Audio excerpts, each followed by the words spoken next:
5 quarterbacks off the board in the top 9 picks. Trevor Lawrence, of course, at number 1. Mac Jones to the Panthers at number 8. And I will point out that all of the 9 top players on this mock draft all play offense, which is another sign of the times for the National Football League circa 2021. And there he is, Mel Kiper Jr. Let's start at number 2. That really is where the where the draft begins. And the Jets have a decision to make. They could take the quarterback or they could stick with Sam Darnold. Why do you believe they stay with Sam? I think Sam, outside of Trevor Lawrence, Greeny, would be the quarterback to move forward with. Now, they may disagree, but Zach Wilson, to me, would be a sideways move at best if you take him at 2.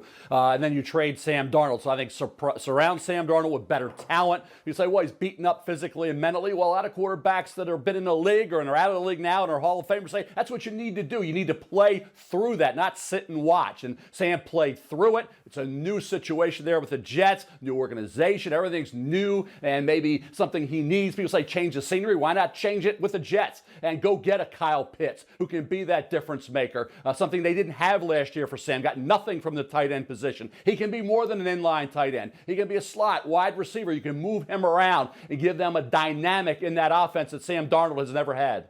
All right, so it's a fascinating question, and it would be for any team in that situation. But so you have Wilson there at clearly cut at the number 2 position, and then we look at the other quarterbacks in this. You have 5 of them going in the first 9 picks, so it's great respect for all of them. But I'm always fascinated by the order in which you place them, and it certainly feels like from the beginning of the process to this point, the one who's moving up is Mac Jones, and that may not stop anywhere. Give me a sense of what you're seeing from the league's perspective on him.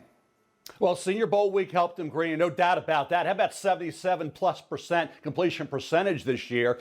He was flawless, and he didn't have Jalen Waddle after October 24th. You had Devontae Smith. So for Mac Jones, didn't have Judy and Ruggs. They had moved on. Tua had all those guys. Mac Jones did not. He was nearly 80% completion percentage at all levels, short, medium range, and deep. So for me, I think the Senior Bowl week with Matt Rule. Now, Deshaun Watson, Greeny, is the trade going to happen? Who's going to get Deshaun Watson? Will he be dealt? That could alter things, obviously, in the top 10. But if things stay the way they are, Carolina, how if you're Matt Rule and you like Mac Jones coming in, how can you not love him coming out of Senior Bowl week? So I think at that particular pick, it will be very difficult for Carolina, who is eyeing a quarterback in that division. They will be the team ahead of the curve with the youngest quarterback moving forward. Why not, at number 8, take Mac Jones?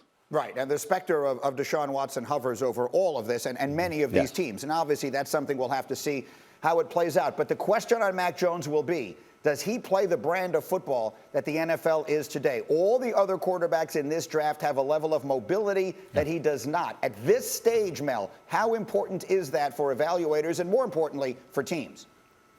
Well, you would prefer to have a Joe Burrow type who can beat you with his legs. And those Joe Burrow-Mac Jones comparisons, I've said for months now, Greeny, are not accurate. Joe Burrow beat Alabama with his legs. And the NFL this year, before the injury, was that mobile quarterback who could run and pick up first downs with his legs and his mobility and his athleticism. Mac Jones isn't going to do that. I said, hey, Tom Brady couldn't do it. Tom Brady came out of Michigan, right? That's why he was a 6th-round pick. Mac Jones, they say, well, they're dinosaurs. Well, Tom Brady at 43 won a Super Bowl. Drew Brees was still playing at a pretty high level despite injuries and age. Now he's retired. Think about what he was able to do. Led his team to the playoffs. So if they're dinosaurs, Tom Brady's proven that you can still be effective in this league as a pure pocket passer if you're accurate and you're smart and you're competitive, and that's what Mac Jones is.